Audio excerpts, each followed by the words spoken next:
हम सिब्बी के तारीख़ी किले में मौजूद हैं। बहुत बड़ी एक इसकी किले की एक तारीख़ है। ये हमारे मुल्क का असासा है, ये हमारे सूबे का असासा है, ये हमारे तारीख़ी शहर सिब्बी का असासा है। जैसे कि आप देख रहे हैं ना, ये टोटल गारे का है। उस वक़्त की छोटी ईंटें और उस वक़्त के हम इसको मुख्तलिफ़ ज़बानों में गम कहते हैं।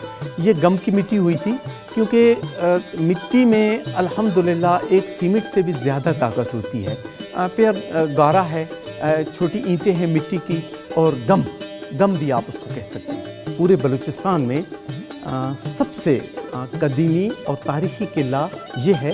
ये एक इसका मोर्चा था, और बाकी भी चीज़ें थी, लेकिन तवज्जो न होने के सबब वो सारी चीज़ें गिरती गई। और अगर आप चले जाएं तारीख़ में, हिस्ट्री में, तो पाकिस्तान पोस्ट ने डाकखाने की एक इस पे टिकट भी बनी हुई है।